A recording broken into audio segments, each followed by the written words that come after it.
All right, I'm Val Dewar for Cage Side Press here with Bellator fourth-ranked heavyweight contender Daniel James, who's taking on 10th-ranked Gokhan Sarikam at Bellator 297 on Friday, June 16th in Chicago. So, how's everything, man? Good camp and all? Everything's good. Camp is going well. Camp is good. Putting a lot of work in, doing a lot of bringing back a lot of attributes. So Yeah, what are those attributes? yeah, no, just just executing things that we haven't executed in a long time. Just bringing everything back to the table, man. Just getting back to the basics. All right, got to keep it close to the chest a little so your opponent Yeah, can't find out. yeah, right. All right, so this card is kind of huge. I mean, there's two massive title fights with legitimate stars like Yoel Romero, Sergio Pettis, Patricio Pitbull. So this is one of the biggest cards in Bellator history, and you're on the main card. You have a huge opportunity here with opening that main card. Do you feel like with more eyes on that, you have a bigger opportunity? And do you feel any pressure, or does that motivate you? How does that make you feel? It's always a motivational factor that I see with any fight. But just this fight coming back to Chicago and fighting my hometown again, off a turnaround from fighting in California for Bellator 293 against Gomes, but coming back to Chicago and being a part of this card was really amazing. Just because they have some of these guys on this card, Ramiro, Pitbull, you know what I'm saying, and I'm on the main card as a feature. So just the motivation is there, always there. Anything is always motivating when I'm fighting in my city. So, it's nothing changed. I'm just always on fire. Yeah, for sure. And so, all right, you mentioned it. It's your city. I mean, what does it feel? I mean, I'm sure it's hugely, special to you to be able to fight there. I mean, you fought there before, of course, but especially on this big stage and considering the upbringing you had in that city that you've talked about, growing up rough and making it out, uh, this must be like kind of profound for you to go back again. Yeah, yeah, yeah. It is really it is a good. Yeah, yeah. You're right. Um, to come back again. For Bellator to do that again. To come back to Chicago and me be a part of that again is really really amazing. Because really companies don't really do that like that. You know what I'm saying? So for Bellator to like literally put it on the market and to take that risk of coming to Chicago with all the with all these fines and all the things that goes on in Chicago with the commissions and stuff like that. And Bellator took that risk, man, and came. I think Bellator stole the market for MMA in Chicago.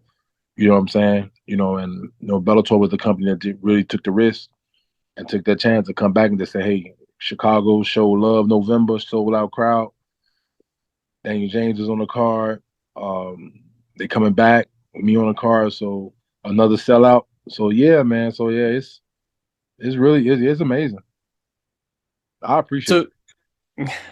this is awesome. And so you've talked about how you made it out and you kind of want to help others or inspire others to do so. Have you have heard any stories or from anyone you know or anyone that has just messaged you, been like, yeah, you inspired me, man, or your message is important to me, that have been motivated to like stay off the streets and stay on the straight and narrow, start martial arts maybe? Yeah, man, dude. I think that's the path that I took. What I'm saying? I created my own lane. I grew up playing ball, playing basketball. Playing ball in school and things like that.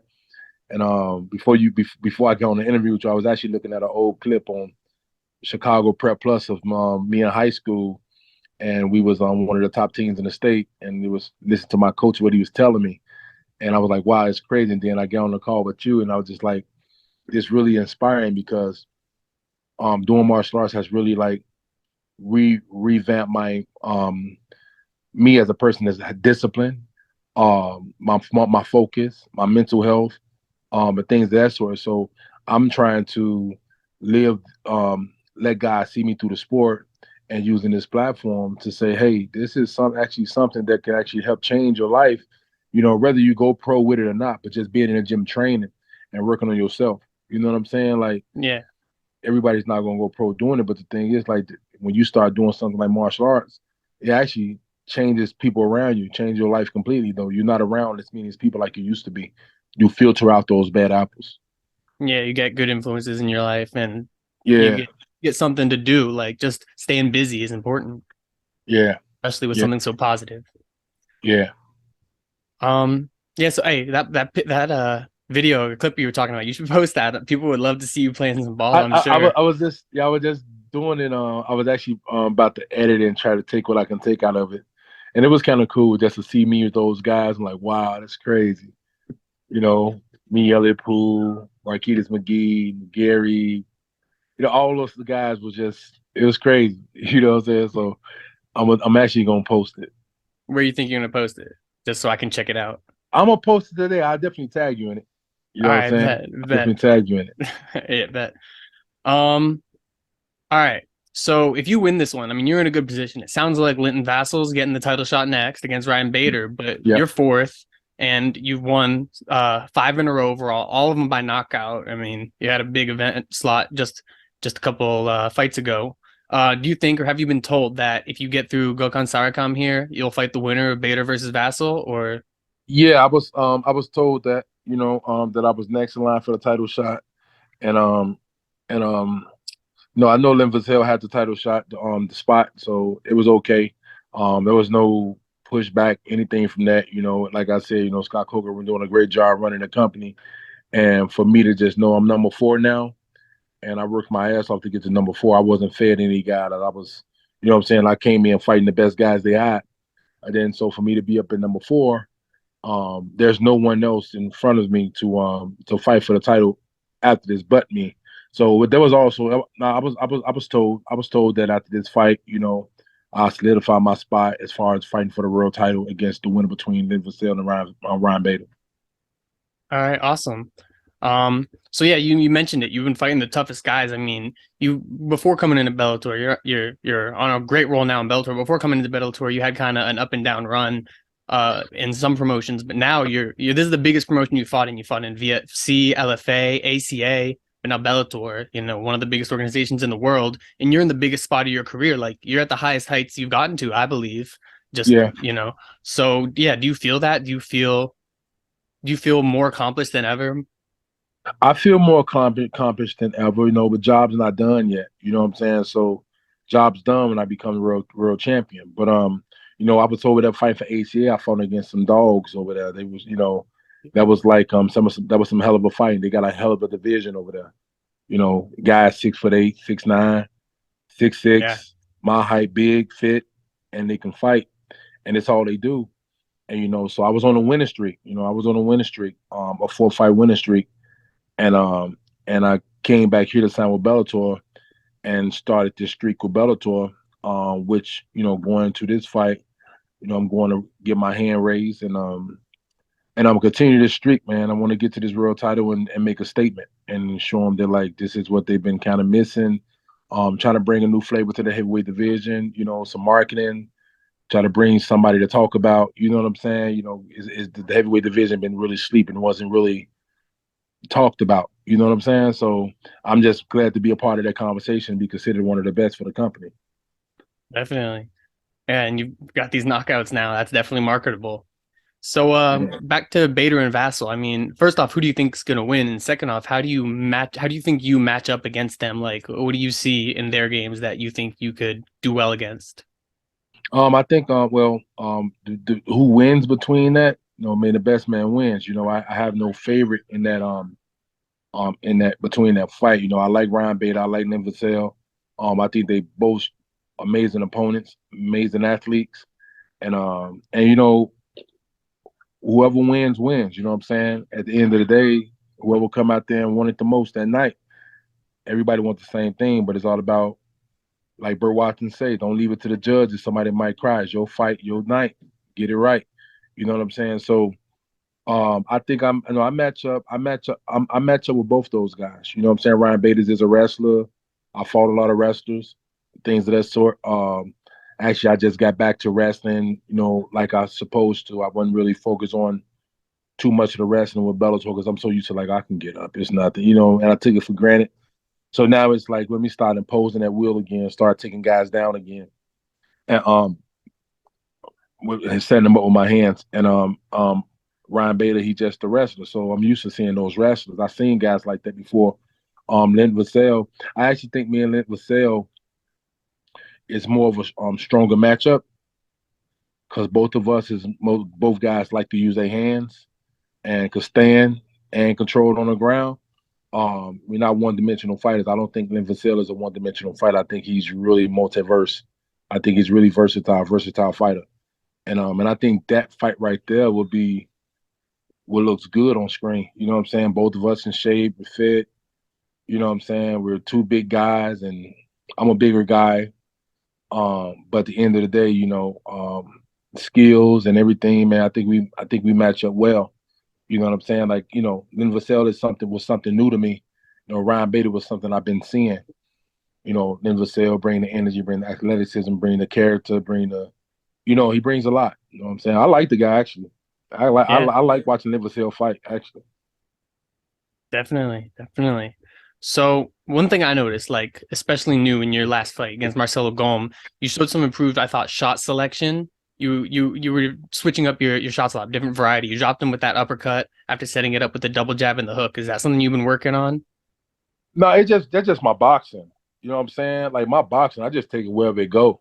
You know what I'm saying? That fight we came out, we was preparing for a different game plan, and it was something new we was trying. We was like, well, this guy's not gonna get in my punching range.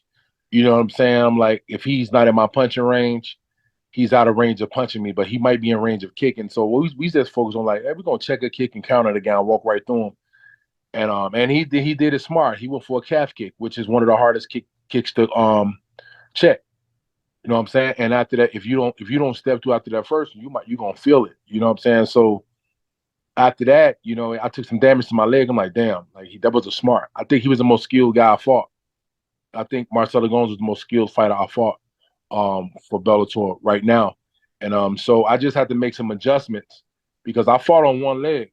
I fought on one leg. When he took me down, I didn't even know I was going down.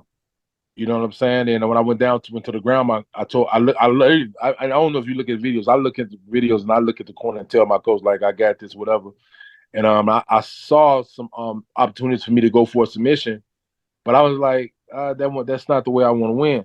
You know what I'm saying? And then so coach is like, yo, it's 2 minutes left. He gonna stand me up or you just lay right there. So the little damage that he was doing on the ground, like I don't, I'm not saying I made of iron, but I don't. That stuff don't be phasing me. The little punches to the body and stuff like that. Like, you got to do some hell of a damage. You know what I'm saying? So when I was able to get up after that second round, I already knew what was about to happen. I'm like, well, he used all his tricks, and that's what they do. They use all these tricks, and then when I went to the corner, coach say, okay, well, the game plan went out the window. Let's go back to do what we do. And he said, go throw your hands. And once he said that, I'm like, thank God, let's go. You know what I'm saying? So I came out. I knew that he was going to go for the kick again, so that's why I went to the body.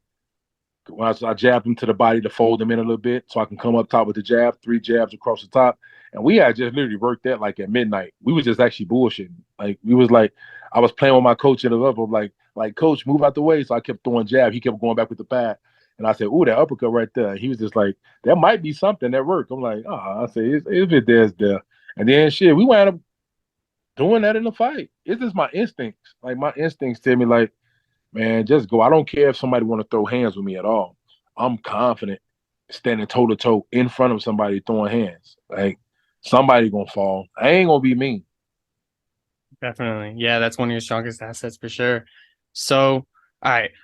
I think one last question. I had to ask it. You probably get asked this all the time. You still talk to Twista? Oh yeah. I still talk to T. Yeah, yeah. I still talk to him, man. We go back and forth on test matches, man. He been really busy.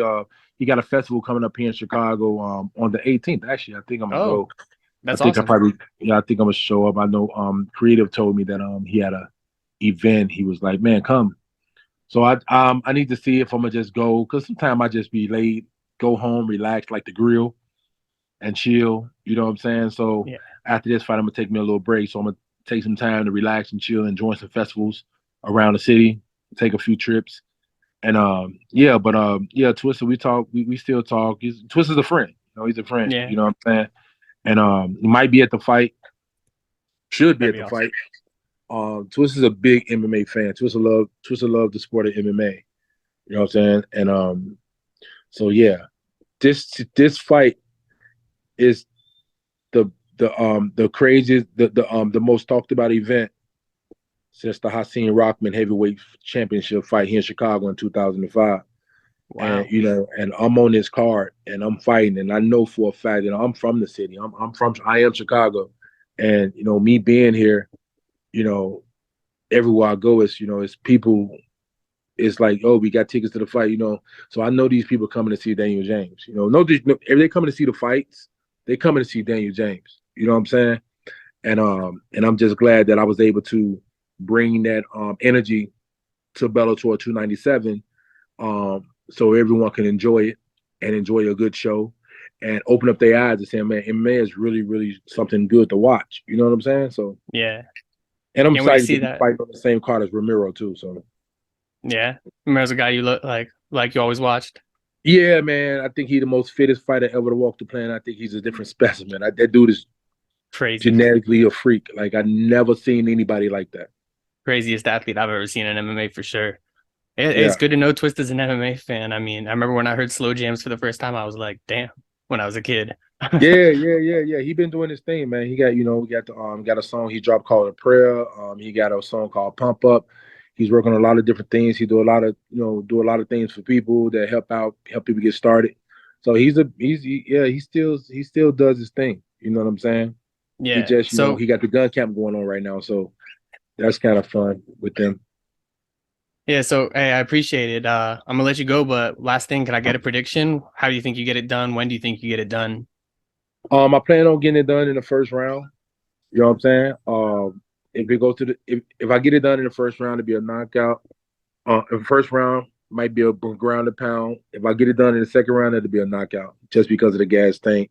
My gas tank is good, so some guys think they got a good gas tank, but after I weather the storm and they use all their tricks, something's coming. And I know they watching out for that right uppercut, but I got another one. It's called a left hand. So you know what I'm saying? So it is what it is, man. I'm looking to either ground and pound or a knockout, or TKO. I never look for the knockout in the first anyway.